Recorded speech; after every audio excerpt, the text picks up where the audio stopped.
An investigation just discovered Florida didn't conduct any gun background checks for an entire year.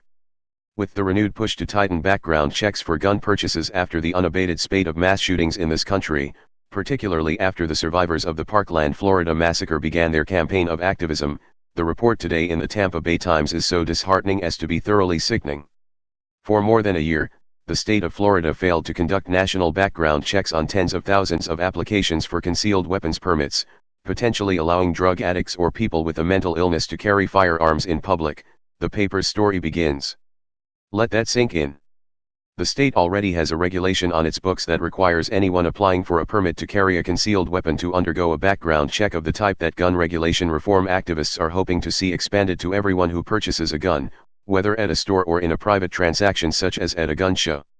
However, despite the clear law requiring it, these background checks were not even attempted and the permits were issued nonetheless. The reason for the failure would be laughable if it were not so deeply tragic.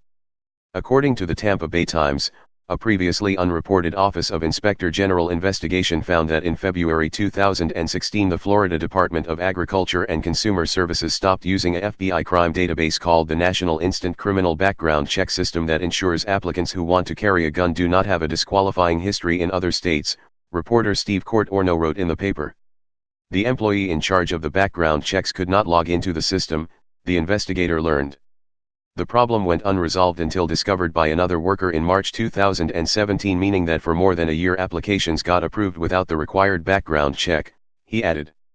The statistics for concealed carry permits during this period, which included the shooting at the Pulse nightclub in Orlando that killed 50 people in June of 2016, are staggering.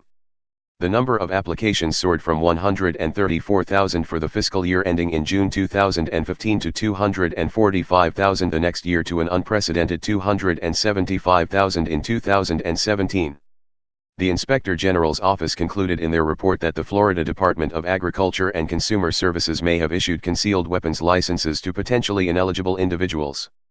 If that wasn't bad enough, Agriculture Commissioner Adam Putnam, who is now running as a Republican candidate for governor of the state, once bragged at a news conference about how he had been able to speed up the time required to process a concealed carry permit from 12 weeks to only 35 days under his administration of the agency. He's also declared himself a proud #NRA sellout on Twitter. The department responded to the revelations today with this explanation: "The integrity of our department's licensing program is our highest priority," said department spokesman Aaron Keller. "As soon as we learned that one employee failed to review applicants' non-criminal disqualifying information, we immediately terminated the employee, thoroughly reviewed every application potentially impacted, and implemented safeguards to prevent this from happening again." The Inspector General's report pins the blame on a single negligent employee, Lisa Wild, who reported to the Florida Department of Law Enforcement that her login to the background check system wasn't working on April 7, 2016, over a month after her last login. Wild never followed up on her technical problem report and never bothered to try to access the system again. It wasn't until a year later, when another employee began to wonder why no concealed carry permit applications had been denied, that the issue was discovered. Wild attributes her failure to complete the required background checks on an overwhelming workload and heavy pressure from supervisors to approve applications quickly. While acknowledging that she dropped the ball on the background checks, Wild says that her previous position in the department was in the mailroom and that she doesn't understand why I was put in charge of it. Neither does anyone else at this point.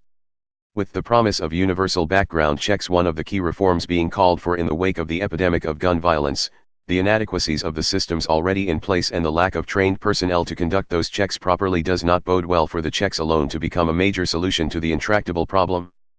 The US should follow the lead of countries like Australia, where, after a mandatory gun buyback program eliminated the vast majority of assault weapons in the country, mass shootings virtually disappeared.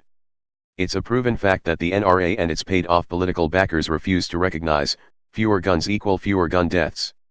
It's time to follow facts and follow suit.